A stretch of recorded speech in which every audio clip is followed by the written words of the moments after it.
All right, today we're going to dive into a topic that's often misunderstood, dependent personality disorder, or DPD.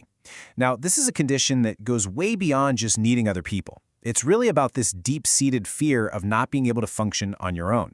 So in this explainer, we're going to break down what it is, where it comes from, and most importantly, the paths someone can take toward building real independence. So here's our game plan. We'll start with the basics, what DPD actually is and what its core features look like. Then we'll get into its complex causes, figure out how it's diagnosed, and wrap up with the really hopeful part, the pathways to healing. Let's jump right in. Okay, first things first, let's lay a solid foundation and get clear on what we're actually talking about. What is dependent personality disorder? To get our heads in the right space, just think about this question for a second. I mean, we all lean on other people from time to time, right? That's totally normal. But DPD lives in that space where relying on others becomes an absolute necessity just to get through the day. And that's the core idea we're going to unpack. So, what does the clinical definition look like? Well, DPD is defined by this really deep, all-encompassing need to be taken care of. And this isn't just a preference, it's a powerful force that can lead to submissive behavior and this intense, gut-wrenching fear of being left alone. Now, to understand this a little better, it helps to know where it fits. In the world of psychology, personality disorders are grouped into 3 clusters.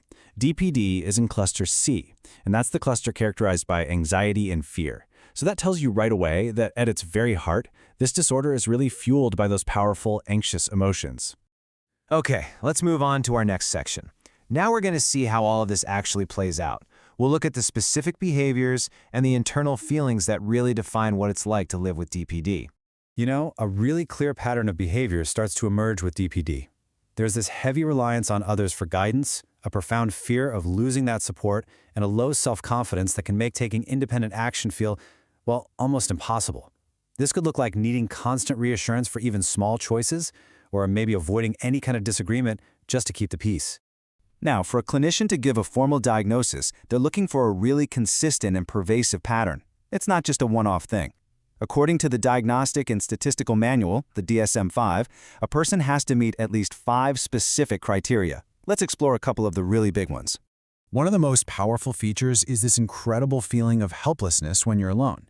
And it's more than just not liking solitude. It's a genuine and often unrealistic fear that you are fundamentally incapable of taking care of yourself without someone else there. That fear of separation is just so strong.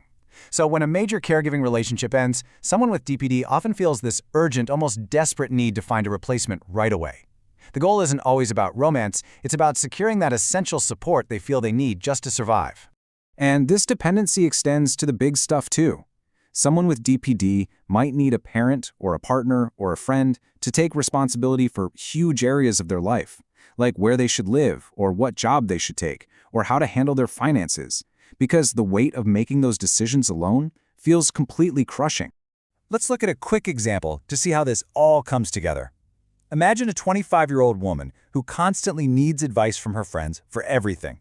She's terrified of being alone, so she jumps into a new relationship the second one ends. And she'll never, ever disagree with anyone because she's afraid they'll stop supporting her. That really paints a clear picture of the daily reality of DPD. Okay, so that's the what. But what about the why? In this next section, we're going to dig into the really complex mix of factors that can contribute to someone developing DPD. Yeah, there's no single easy answer for what causes DPD. Instead, experts see it as this complex web of factors. It has roots in our biology, our psychology, our childhood experiences, and even our social environment. All these different pieces can kind of weave together and contribute to the condition. Let's break that down a bit more. Biologically, there might be a genetic link. Psychologically, a pattern of what's called learned helplessness can develop over time. But childhood experiences are often a huge piece of the puzzle. Things like having really overprotective or authoritarian parents who just don't allow a child to develop any independence. And then on a bigger scale, some social or cultural environments might actually reinforce dependent behaviors. Okay, so with all these overlapping factors, you can imagine it can be tricky to get it right. So how do clinicians make an accurate diagnosis? Let's walk through what that assessment process looks like. The diagnosis process usually has 2 main parts.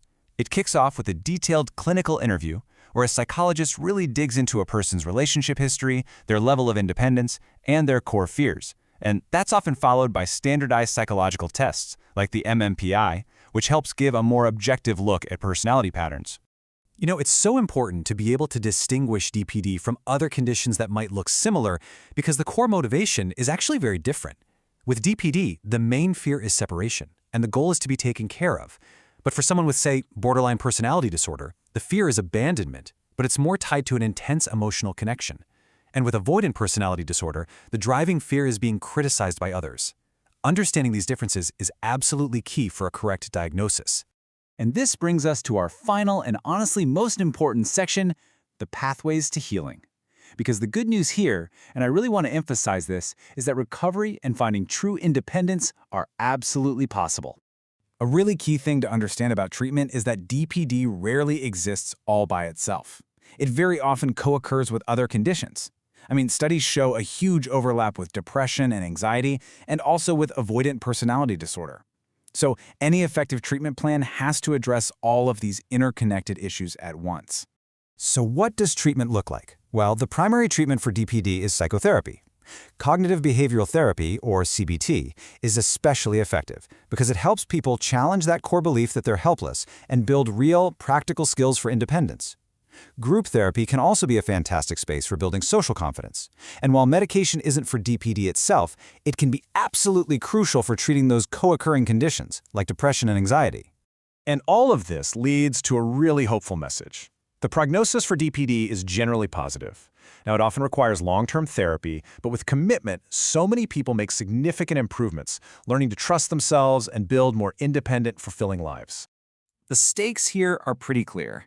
If left untreated, DPD can leave a person really vulnerable to unhealthy relationships and worsening mental health. But with treatment, the outcome can be completely transformed. It really opens up a path toward genuine self-confidence, healthier relationships, and a true sense of personal freedom. So we'll end with this question to chew on.